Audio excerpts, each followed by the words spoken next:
Arcade tersedia hanya di RCTI Plus Super App. Mainkan sekarang. Suruh ulang katanya. Seru banget ya kalau pasangan kayak gini ya. Iya, tapi nggak pegang uang loh Mbak, aku Mbak. Oh. Dan terima kasih untuk diberikan kesempatannya juga bekerja sama bersama kami. Itu sudah Sebait. 9 lagu Bu. Sebait. Mau aku joget. Gak usah lah, ntar malah pada bubar. Nanti ya berarti ya di pertemuan selanjutnya aku tagih ya. Harus nyanyi. Oke. Mas Buku, tapi ini yang paling spesialnya juga yang tadi sudah dijelaskan sama Mbak Ajeng juga di awal bahwa memang teman-teman pemain di sini itu tuh ada yang dari penyanyi lalu juga berakting di sini, ada teman-teman yang biasa berakting lalu dipaksa bernyanyi hari ini. Nah, tapi di sisi lain dia juga suka sama satu orang di band Konco Seneng ini. Jadi bener-bener banyak banget nih masalahnya Aruna. siapa sih Aruna sukanya sih. Bisa kelihatan lah ya duetnya sama siapa ya. Oke. Jadi di balik dari ambil sini. Aruna tuh keren banget menurut aku, dia tuh kompleks banget karena dia juga pengen jadi penyanyi, dia juga nggak ngelupain akademik dia, terus dia juga orangnya maintenance gitu loh ke teman-temannya, dia yang kayak jadiin manajer, nyariin pekerjaan juga, nyariin panggung-panggung buat Konco Seneng. Jadi menurut aku si Aruna ini tuh nggak cuma fokus ke satu hal, tapi dia bisa fokus ke banyak Baratan Rick ya, namun tetap campur sari. Di sini gimana nih? Apa tantangan yang mungkin dirasakan sama Rick sendiri memerankan karakter Rick di dalam film ini? Tantangan ya, sebenarnya karakter Rick sendiri itu emang beda banget sama karakter hariannya Evan. Mungkin sama kasusnya kayak Dek Aruna. Dek Aruna, aduh Dek Aruna nggak tuh? Jangan Dek ya, jangan ya Dek ya. Kalau hari-hari biasa itu Evan kan lebih kayak ke pendiam, terus kalau bahasa Jawanya itu introvert. Oh iya, bahasa apa? Terus pemalu, kadang juga malu-maluin. Nah, kok ditebak sih siapa yang berubah tadi? Oke, tapi di sini Evan harus berperan sebagai Rick yang agak apa ya, sangar lah di sini. Kalau Evan bilang itu Rick itu sangar, mungkin agak temperamen tapi bukan di perbuatan ya, tapi lebih ke sikapnya dia yang pokoknya nanti. Title-nya di bawah ya teman-teman ya, subtitle berjalan ya. Itu salah satu tantangan yang buat Rick, buat Evan kayaknya wah ini keren nih kalau dicoba, peran ini kayaknya keren nih. Walaupun pertama dapet tuh kaget, tapi begitu tak renungin, coba tak belajar gitu, wah ini kayaknya keren buat dicoba. Seperti itu. Jadi awalnya masa sih? iya. Butuh perantara nggak? Saya bisa sampein loh. Jadi yang sering terjadi di Evan itu kisah cintanya itu awalnya temenan, berharap jadian tapi endingnya cuma jadi kakak adian. Aduh. Padahal gue udah jadi sandwich generation, udah banyak kakak adik gue yang harus gue urusin ya. Iya, jadi judulnya Menyedihkan. Menyedihkan. Perih kayaknya perjalanan cintanya di film tersebut ya. Betul. Nah, tapi Mas Gilga di film Ambiar ini kan memerankan sebagai Jero. Gimana sih sebenarnya karakternya Jero? Kalau yang tadi kita lihat kan sekilas seperti itu. Tapi yang benernya kayak gimana karakternya? Jero itu orangnya sabar. Nggak pernah marah di film ini, kalau nggak salah Jero itu marah cuman 1 kali kalau nggak salah di sepanjang film ya. Om Buku ya. Di sepanjang film itu Jero itu marah cuma 1 kali. Ya sama lah kayak aku nggak pernah marah juga. Orangnya penyabar. Oh gitu. Pokoknya Pak Jokowi ya aku punya. Jangan. Maksudnya ya. Mbak Happy langsung Enggak, tapi Jero memang orangnya itu penyabar banget, dia kalem banget, dia nggak pernah marah sama seluruh temennya. Ketika ada masalah dia selalu berusaha menjelaskan. Termasuk ke Rick pun, walaupun Rick pakai nada tinggi, cedar, Jeronya tetap kalem, santai gitu. Seumpama si Betari susah diajak ketemu gitu, si Jero juga tetap kalem, nyariin gitu. Jadi nggak pernah yang marah-marah gitu, nggak pernah. Emang pria baik-baik dia. keren. Nggak merokok kok dia. Yang merokok Rick. Rick memang seperti itu. Kemarin sudah tak bilangin nggak boleh merokok dia. Maaf. Jadi Jeru itu kayak ini ya, kayak cuaca Jakarta sekarang ini adem ya. Ya betul. Adem. Adem orangnya ya. Tapi kan Mas Gilga juga membuat soundtrack juga nih ya di dalam film ini. Nah, gimana sih prosesnya membuat soundtrack ini yang judulnya apa aja, terus ceritanya tentang apa, boleh diceritakan? Soundtrack di film ini itu ada 2 yang diminta sama Om Bugo, itu ada Jari Tresno sama Pangestu ya. Itu 2 itu. Kalau Jari Tresno itu menceritakan tentang laki-laki yang sudah percaya dengan wanitanya tapi ternyata wanitanya lebih memilih laki-laki lainnya. Sakit. Ya. Tapi kalau yang Pangestu itu yang duet itu spesial permintaannya Om Bugo karena mintanya dinyanyikan oleh saya sama istri saya, mintanya duet dibuatkan langsung sesuai dari alur cerita film ini dari awal sampai akhir. Jadi kalau mungkin teman-teman pengen tahu Pangestu itu menceritakan apa, silahkan ditonton filmnya ya. Ya sih. Keren. Ada cerita nggak dalam pembuatan lagunya? Gak ada, dimarahin istri paling. Oke, pertanyaan terakhir. Transferannya masuk ke rekening siapa? Istrinya langsung. Om Deddy salah transfer katanya kemarin tahu ya. Nanti mau ditransfer ulang katanya. Seru banget ya kalau pasangan kayak gini ya. Ya, tapi nggak pegang uang loh Mbak, aku Mbak. Oh. Curhat jadinya. Oh, aku jadi nggak bisa beli apa-apa loh. Gak apa-apa, nanti ada film berikutnya kata Mbak Ajeng. Ya Mbak aja nggak? Film lanjutannya ini ya. Amin, amin, amin, amin. Nanti Oke. ke rekeningku aja.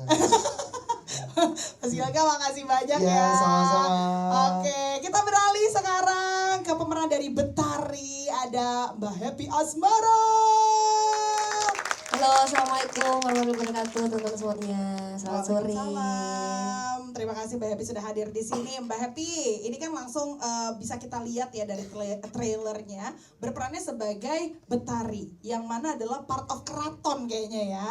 Nah itu gimana sih karakternya? Apakah dia juga termasuk putri keraton sesungguhnya? Atau bagaimana? Kalau POV dari aku sih, Betari ini anak yang sedikit, iya memang karena dia putri keraton ya, jadi dia lebih kaya daripada teman-temannya itu pasti. Mau deh temenan sama Putri Betari. Sinuun gitu, tapi dia salah circle. Dia bertemannya sama si anak tukang sapu gitu loh. Tapi ganteng. Hah? Iya tapi salahnya dia tuh cinta sama si darah merah, kita kan darah biru keraton. Gitu kan, Keren. Dan di situ tuh Betari tuh merelakan si apa yang sedang dibawa kayak putri keraton, merelakan mimpinya, merelakan hidupnya hanya demi satu orang anak tukang sapu. Jeru. Dan di situ tuh Betari tuh kayak struggle banget pengen ngewujudin mimpi pasangannya, di mana Betari tahu kalau Betari itu tidak disetujui oleh orang tuanya, oleh keluarga keraton gitu, karena sudah menyalahi aturan begitu. Oke, wow, jadi lumayan complicated juga ya. Komplit. Betari Konfliknya ini banyak, ya. terus kompleks juga. Gemes ya. Tapi memerankan sebagai putri keraton, ada arahan khusus mungkin yang didapatkan, atau mungkin riset dulu, atau ada arahan dari keraton mungkin kayak nggak boleh ini, nggak boleh itu, atau bolehnya ini, boleh itu.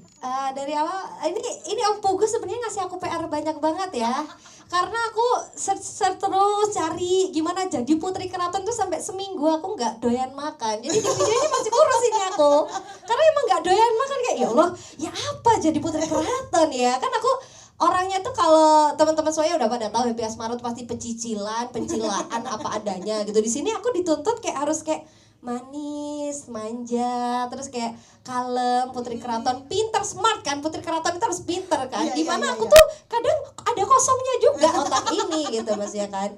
Di situ terus banyak belajar juga, kita ada ritual-ritual khusus sebelum kita waktu mulai syuting.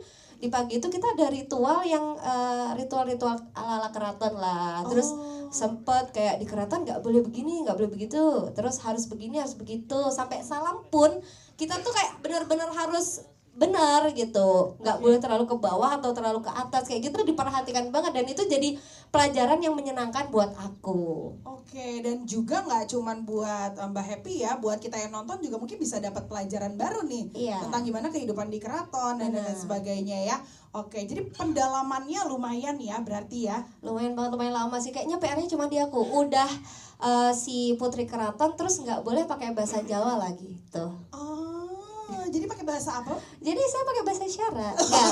Saya pakai bahasa Indonesia. Indonesia. Jadi beda sama teman-teman semuanya. Jadi pas waktu syuting tuh kadang kebawa gitu. Iya, Misal iya, pas iya. waktu manggil Mas Bernadi gitu kan. Jadi, Mas Bernadi, enggak gitu. Jadi sampai diulang-ulang karena harus dibetulin gitu karena logatnya nggak boleh terlalu Jawa. Oh, justru seperti itu ya. Banyak banget tantangannya sampai aku tuh aku kan bukan morning person nih. Terus di situ dimana setiap pagi kita itu syutingnya pagi. Iya Dan dong, aku tuh syuting sampai pagi. harus melek syutingan lagi melek coy, iki kudu melek, iki lek gak melek gak syutingan gitu. Dan kasihan teman-teman semuanya gitu. Oke, wow, jadi benar-benar perjuangannya Mbak Happy di dalam film ini iya, benar-benar. totalitas maksimal, maksimal. ya. Oke, tepuk tangan dong buat Mbak Happy. Oke, teman Main film. tepuk tangan dong. Terima kasih. Ini kalau nggak berkat Om Buku dan Om Deddy dan Mbak Ajeng juga nggak bisa kayaknya.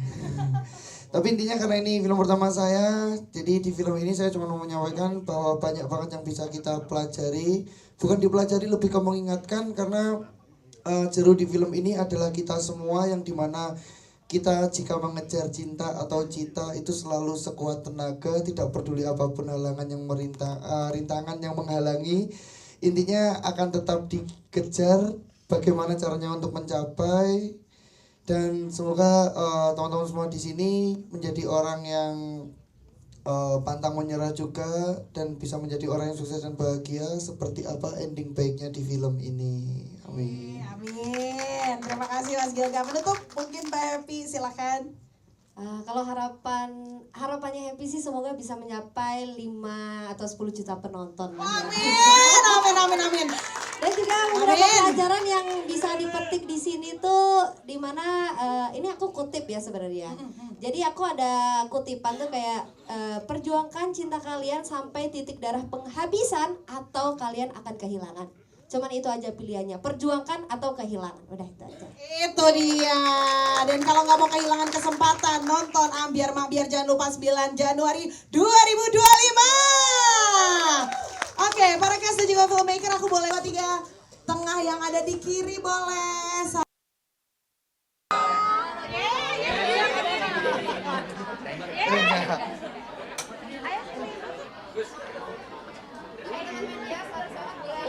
Agak mundur dikit ya, kita ya, agak mundur dikit ya, agak mundur dikit ya, biar enak ya.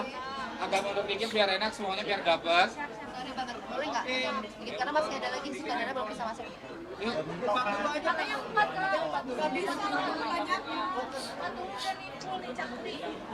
Kak, press itu apa sih?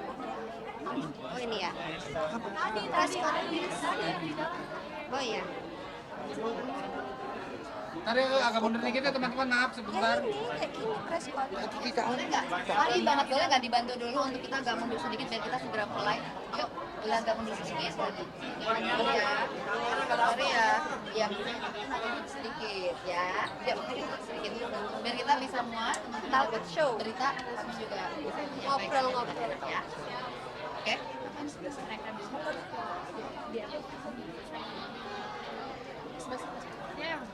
Enggak nunjukin aku dong. Ini. Dan Di sini sudah lengkap cast dan kru dari film Ambiar Mabiar, dipersilakan waktu dan tempatnya. Silakan. Pak Happy, ini kan pertama kali main bareng dengan suami juga gitu. Iya, Bagaimana saya. mungkin pengalamannya gitu, main pertama kali? Pengalamannya sebenarnya aku kalau biasa kalau acting movie di YouTube itu kan biasa kan. Biasanya kalau ini sesuatu yang menggetarkan jiwa ya. Gimana sih suamiku tuh biasanya dia tuh yang banyak banget belajarnya gitu kan. Sebelumnya aku udah pernah main film cuman nggak jadi peran utama gitu ya. Sorry, di seri-series baru kali ini Happy debut main film tayang di bioskop. Kayak Happy tadi kan dibilang sampai seminggu tuh nggak nafsu makan. Apakah memang tuntutan dari sutradara?